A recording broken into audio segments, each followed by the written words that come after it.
Hello दोस्तों, welcome to my channel and thanks for watching my old videos. तो आज के वीडियो में हम बात करेंगे ESPP, employee stock purchase plan. तो ये टॉपिक को हम दो पार्ट में डिवाइड करेंगे।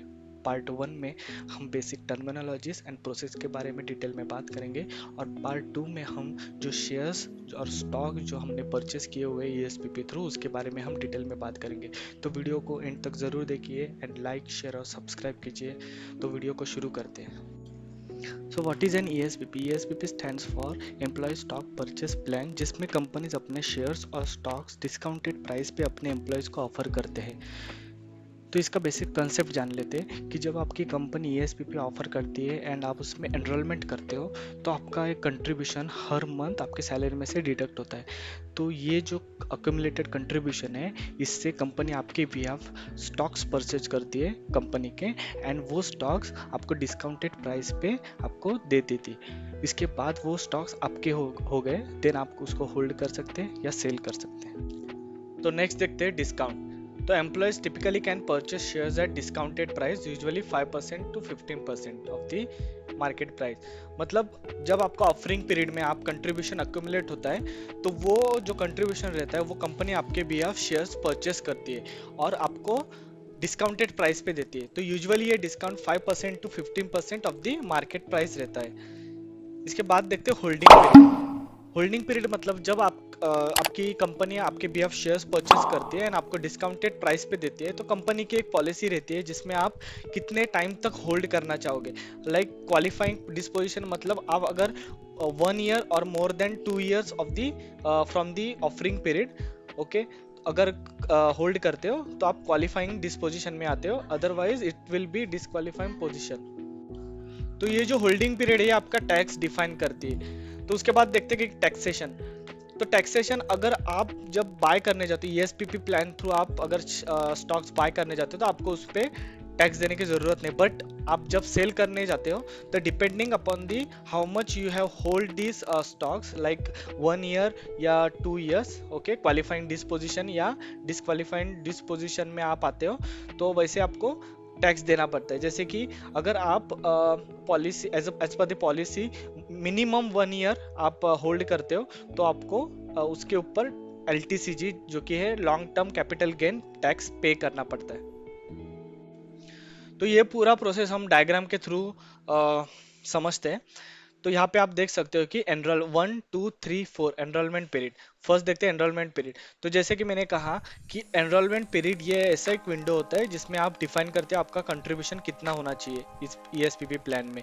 ओके, तो आप एनरोलमेंट करने के बाद आपका ऑफरिंग पीरियड शुरू हो जाता है, जो कि होता है 6 मंथ्स का। तो इन 6 मंथ्स में आपके सैलरी में से जो आपकी कंट्रीब्यूशन है वो डिडक्ट होगी।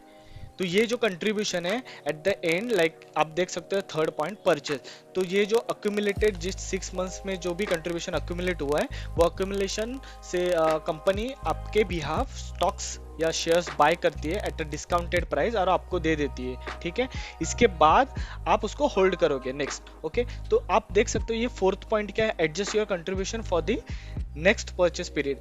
तो क्या होता है कि अगर आप यहाँ पे एनरोलमेंट करते हो, आप कंट्रीब्यूशन स्पेसिफाई करते हो कि इतना इतना परसेंट कंट्रीब्यूशन होगा, तो जब ऑफरिंग पीरियड खत्म होता है उसके बाद आपको स्टॉक्स मिलते हैं, जब नेक्स्ट विंडो जब ओपन होता है एनरोलमेंट का, उस टाइम ये कंटिन्यू रहता है। जो आपने लास्ट टाइम जो एनरोलमेंट किया था वो कंटिन्यू होते जाता है। अगर आपको वो कंटिन्यू करना है तो आप कंटिन्यू कर सकते हो या उसको स्टॉप भी कर सकते हो। तो ये फोर्थ पॉइंट में वही लिखा है कि if desired you can continue और यू कैन डिसकंटिन्यू। तो अभी देखते हैं advantages and disadvantages of ESPP plan. तो फर्स्ट पॉइंट है डिस्काउंटेड स्टॉक। डिस्काउंटेड स्टॉक मतलब जब भी आपकी कंपनी आपके शेयर्स आपको अलॉट करती है, तो जो डिस्काउंटेड प्राइस पे अलॉट करती है वो आपका इमीडिएट फाइनेंशियल गेन होता है।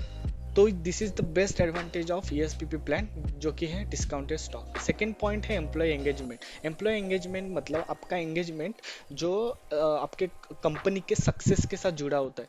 मतलब अगर कंपनी ग्रो करेगी तो उसका जो शेयर्स है, कंपनी का जो शेयर्स है वो भी ग्रो करेंगे और आपका प्रॉफिट होगा। तो आप एंगेज रहते हो कंपनी के सक्सेस के साथ। थर्ड है पॉइंट कन्वीनियंस। कन्वीनियंस मतलब आपका जो कंट्रीब्यूशन है वो ऑटोमेटिकली आपके सैलरी थ्रू पे होता है ईएसपीपी प्लान में, तो आपको अलग से जाके कोई पे करने की जरूरत नहीं। So this is the convenient way to pay your contribution. अब देखते हैं डिसएडवांटेजेस। तो फर्स्ट है रिस्क ऑफ कंपनी स्टॉक। तो ये एक शेयर मार्केट है, शेयर मार्केट में किसी भी कंपनी के स्टॉक्स डिक्रीज हो सकते हैं and employ can lose their money. तो this is the risk of ESPP plan. Okay, then second is tax implications. Employees को अवेयर रहना चाहिए टैक्स इम्प्लीकेशन के बारे में, because tax is quite confusing. So employees को tax rules and holding periods को consider करना चाहिए।